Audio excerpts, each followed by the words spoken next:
Hello everyone, welcome to Debug UPSC.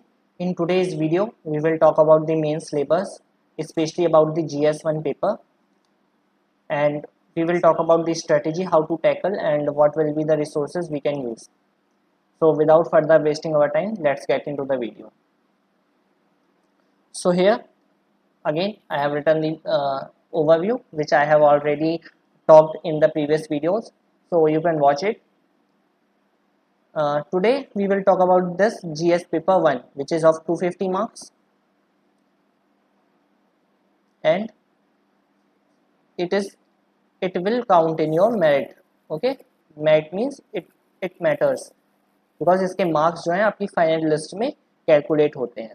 So whatever you will score, it will calculate it. Again, ये मैंने already discuss कर चुका है, तो आप इसको और देख सकते हैं. जो मैं आज पढ़ाने वाला हूँ वो जीएस पेपर 2 के बारे में बताने वाला हूँ. तो जीएस पेपर 2 में आप यहाँ देख सकते हैं कि यहाँ आपको पीएचडी या नहीं करनी है. सिंपल सीधे सीधे लिखा हुआ है कि a well educated person. A well educated means a graduate person.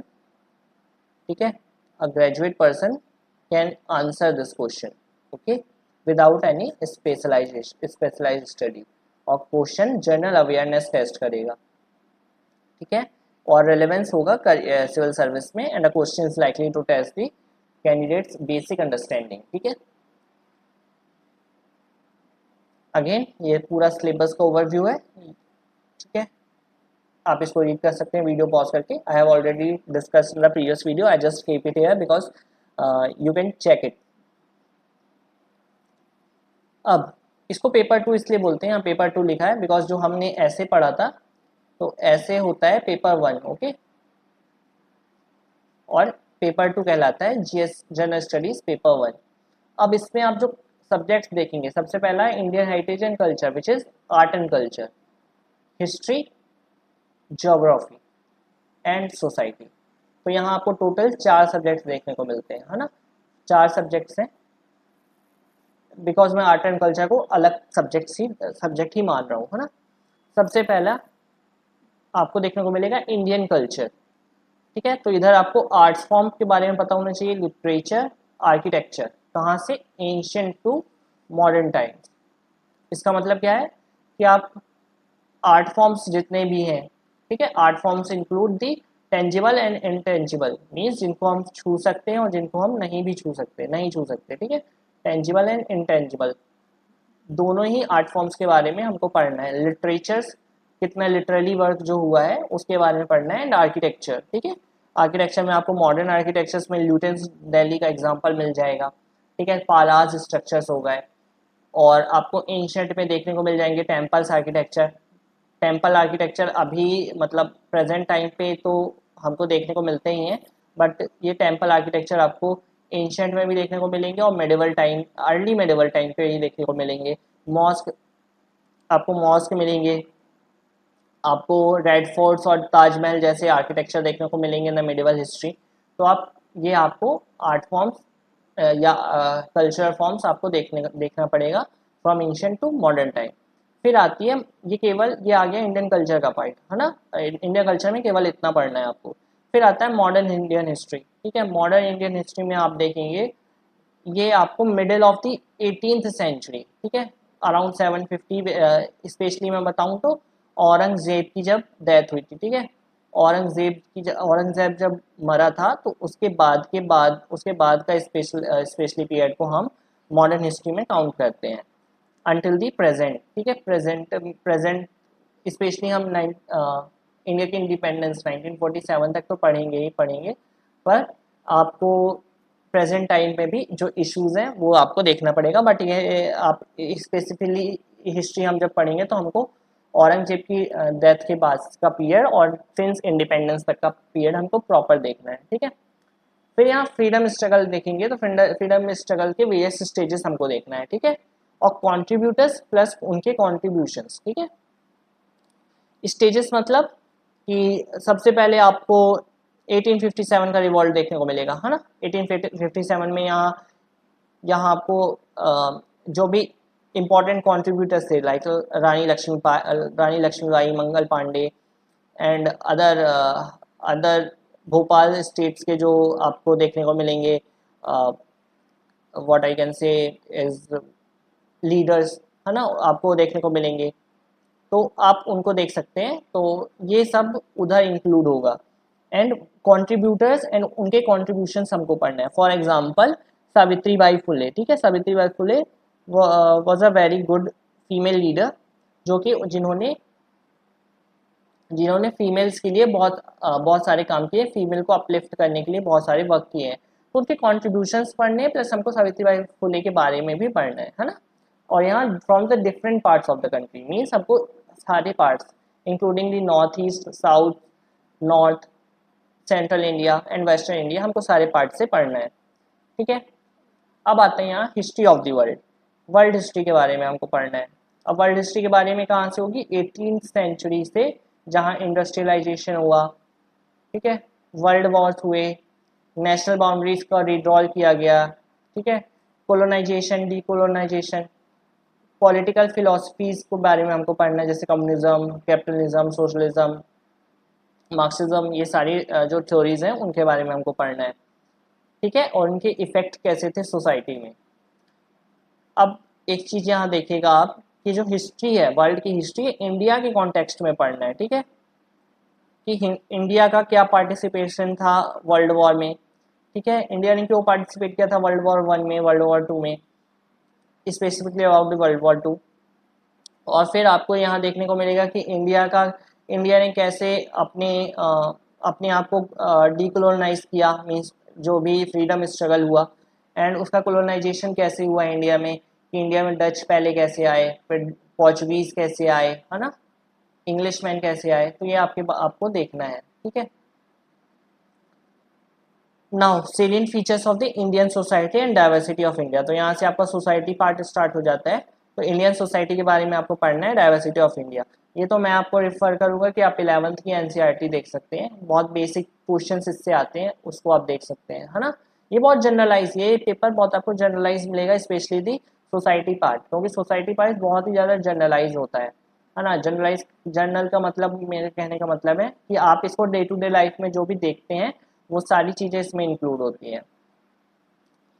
फिर नेक्स्ट आता है role of women and women's organisation, ठीक है, इनके बारे में पढ़ना है, इनके इश्यूज के बारे में हमको पढ़ना है। पॉवर्टी एंड डेवलपमेंटल इशू, ये पॉवर्टी ओवरऑल नहीं है, वुमेन्स का क्या रोल है, पॉवर्टी कैसे एसोसिएट होती है वुमेन से, उससे एसोसिएट करना है, ठीक है। अर्बनाइजेशन और प्रॉब्लम एंड देयर रेमेडीज, हमको सबसे इफेक्टिव, अगर आप किसी क्वेश्चन में उसके रेमेडीज, उसके बारे में उसका वे फॉरवर्ड बताते हैं, तो it will reflect good to the on the eyes of the examiner. जो एग्जामिनर जो आपकी आंसर कॉपी चेक करेगा, उसके आइज में बहुत अच्छा रिफ्लेक्ट करेगा आपका आंसर, बिकॉज आप उसका वे फॉरवर्ड दे रहे हैं। नाउ ग्लोबलाइजेशन के बारे में, ग्लोबलाइजेशन भी इंडियन सोसाइटी में, ठीक है, कैसा हुआ था 1992 में, आपने देखा होगा एलपीजी रिफॉर्म आई थी जब, तब उसके बारे में आपको पढ़ना है। फिर सोशल एम्पावरमेंट, कम्युनिज्म, रीजनिज्म, सेकुलरिज्म, इनके बारे में पढ़ना है, ठीक है। ये होते क्या है, ये कीवर्ड्स हैं, आपको सोसाइटी की कोई भी बुक में, स्पेशली एनसीईआरटी में 11th 12th की आप देखिएगा, ज्योग्राफी की भी एनसीईआरटी है, और सोसाइटी की खुद एक सब्जेक्ट है, तो उसमें भी आपको मिल जाएगा। फिर world physical geography, salient features of world physical geography, तो यहाँ वर्ल्ड फिजिकल ज्योग्राफी की बात हो रही है, मीन्स यहाँ आपको जियोमॉर्फोलॉजी पढ़ना है, ठीक है, जियोमॉर्फोलॉजी पढ़ना है, आपको यहाँ क्लाइमेटोलॉजी पढ़ना है, ठीक है। और इधर आपको ओशियनोग्राफी देखने को मिलेगी, ठीक है, ओशियनोग्राफी देखने को मिलेगा। और आप इधर देखेंगे कि स्पेशली इधर फिजिकल फीचर्स भी आपको देखने को मिलेंगे, कि लैंड फॉर्म्स वगैरह सब तो जियोमॉर्फोलॉजी में, तो स्पेशली ये 3 मेजर पार्ट हैं, आपको ये देख सकते हो। फिर डिस्ट्रीब्यूशन ऑफ की रिसोर्सेज अक्रॉस दी वर्ल्ड, ठीक है, अक्रॉस दी वर्ल्ड की बात की जा रही है। साउथ एशिया में क्या मिलता है, इंडियन सब कॉन्टिनेंट में क्या मिलते हैं, है ना, इन सब चीज़ों में, और वर्ल्ड में भी इंक्लूड, जैसे लिथियम किधर माना जाता है, आपने एबीसी ट्राइंगल के बारे में सुना होगा, है ना, ये लिथियम ट्राइंगल इसको बोला जाता है। फिर आपको देखने को मिलेगा यहाँ factor responsible for primary, secondary and tertiary sector, ठीक है, इन तीनों सेक्टर्स के बारे में क्या है, क्या इंक्लूड होता है, ठीक है, और ये किस पार्ट में मिलते हैं, इंक्लूडिंग इंडिया। इंडिया के बारे में पढ़ना है, वर्ल्ड के बारे में पढ़ेंगे पर इंडिया भी तो पढ़ना ही पड़ेगा। फिर इंपॉर्टेंट जियोग्राफिकल फिनोमिना, ठीक है, जैसे earthquake, tsunami, volcanic activity, cyclone वगैरह, तो इनके बारे में स्पेसिफिकली इनके मतलब क्यों आते हैं, सुनामी का क्या रीज़न है, वॉल्केनिक एक्टिविटी क्यों होती है, ठीक है, इसके फिनोमेना के बारे में आपको पता चाहिए। स्पेशली आप अगर इनमें डायग्राम बना के बताएं, फॉर एग्जांपल आपने अर्थ अपने वॉल्केनिक का बताया तो वॉल्केनो में कैसे लैंडफॉर्म अंदर कन्वेंशन करेंट्स जो होती हैं, ठीक है, वो कैसे मूव करती हैं, अंदर का लावा कैसे मूव करके ऊपर निकल के मैग्मा बनाता है, तो यहाँ कैसे स्ट्रक्चर्स बनते हैं, आपको इनके बारे में पता होना चाहिए। ठीक है, साइक्लोन का क्या रीज़न होता है, तो इनके आप प्रॉपर डायग्राम आप पढ़ेंगे तो आप इनको डायग्राम के ही थ्रू पढ़िए, रीड कीजिए, सभी 11th NCERTs में आपको अच्छे से मिल जाएगा, तो आप उसमें रीड करेंगे तो इसको आप काफ़ी अच्छे से इसको बता सकते हैं, है ना। ये फीचर्स से एक क्वेश्चन 100% हर साल आता है, आप इसको कर सकते हैं। And geographical features, location changes in the critical geographical features including water bodies and ice cap, specially आजकल इससे क्वेश्चन आता है। एक बार फॉर्ट से क्वेश्चन आया था, ठीक है, FZORDS फॉर्ट से क्वेश्चन एक बार आया था, तो ये इस उस साल जिस साल ये क्वेश्चन आया था तो बहुत सारे लोगों ने पूछा था ये क्वेश्चन कैसे आया है, ये आउट ऑफ सिलेबस आया है, बट ये एक्चुअली आइस कैप्स का क्वेश्चन है। मीन्स जो आपको ये जोग्राफिकल फीचर्स होता है जो जबकि जब आइस कैप मेल्ट होते हैं ना तो उससे बनता है ये फॉजॉट्स, ठीक है, फॉर्ज या फॉज, इसका प्रोनाउंसिएशन थोड़ा डिफिकल्ट होता है, कई लोग फॉजॉट्स पढ़ते हैं, कई लोग फॉर्ट्स पढ़ते हैं, ठीक है, इसको आप देख सकते हैं। And flora fauna and effects of the such climate change, तो इनसे आप देख लीजिएगा। ये जो मैं आपको ये आइस कैप्स मेल्ट होके आइस कैप के डिपोजिशन से जो लैंड फीचर्स बनते हैं ना, ये 11th के NCERT में बहुत अच्छे से मेंशन है थ्रू डायग्राम, तो आप वो डायग्राम देखिएगा, उसको एक दो बार अच्छे से रीड कीजिएगा तो आपको बहुत अच्छे से बन जाएगा। सो अब मैं इसके थोड़ा सा मैं बता दूं कि आप इसको पढ़ कहाँ से सकते हो। तो इंडियन जो कल्चर है ना, ये आप तमिलनाडु बोर्ड की जो NCERT है, तमिलनाडु बोर्ड की जो बुक है उससे पढ़ सकते हैं, है ना, तमिलनाडु बोर्ड की जो बुक है उससे बहुत अच्छा है, उसमें ये कल्चर के बारे में बहुत अच्छा दिया हुआ है। फिर मॉडर्न हिस्ट्री ये आप स्पेक्ट्रम से कवर कर लीजिएगा, ठीक है, स्पेक्ट्रम से स्पेशली दिस पार्ट, ठीक है, after the death of Aurangzeb and since the independence, आप 1947 तक पढ़ सकते हैं।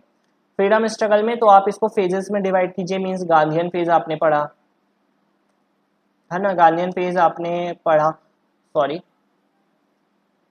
और फिर उसके बाद आप पढ़ेंगे कि कांग्रेस ने कैसे डेवलप किया, कांग्रेस का बाइफर्केशन हुआ, ठीक है, तो यहाँ मॉडरेटर्स और एक्सट्रीमिस्ट के बाद आप कैसे उन लोगों ने कैसे डेवलप हुए, उन्होंने क्या किया है ना, और आप यहाँ ट्राइबल्स का कंट्रीब्यूशन देखेंगे कि ट्राइबल्स ने हमारे जो हमारे ट्राइब्स हैं उन्होंने कैसे कंट्रीब्यूट किया है, और फिर आप यहाँ देखेंगे कि पीजेंट्स जो किसान हैं उन्होंने कैसे हमारे यहाँ को कंट्रीब्यूट किया है, विमेंस ने कैसे किया है ना, तो ये सारे एस्पेक्ट्स आप देख सकते हैं।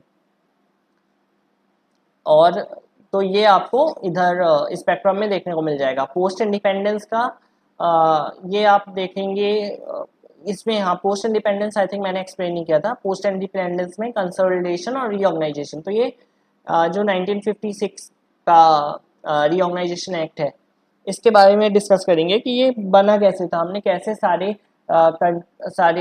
स्टेट्स को मर्ज किया, मींस मोस्टली स्टेट्स तो मर्ज हो गई थी बट जो प्रिंसली स्टेट्स थी तो उनको कैसे मर्ज किया, वो जैसे जम्मू एंड कश्मीर का हम स्पेशली एक केस देखते हैं, हैदराबाद का देखते हैं, जूनागढ़ का देखते हैं, है ना, ये सारे केस हम देखते हैं। भोपाल का देखते हैं हम, भोपाल स्टेट ने कैसे कब सरेंडर किया, ठीक है, तो इन सारी स्टेट्स को कैसे हम हमसे मर्ज हुए इंडिया में फाइनली इंडियन यूनियन में, तो उससे को हम देखते हैं। तो ये भी आप NCERTs में, ये सारे टॉपिक्स ही आप NCERTs में बहुत ईजिली मिल जाएंगे, आपको कहीं इतना रिसर्च करने की जरूरत नहीं है, ठीक है। So that's all for today, thank you for watching, I hope this will help you. In the next video we will talk about the GS paper 2, है ना, तो GS पेपर 2 के बारे में हम पढ़ेंगे और वैसे आज ऐसे ही हम डिस्कस करेंगे कि उसको कैसे हम टैकल कर सकते हैं। So thank you once again. If you new, so please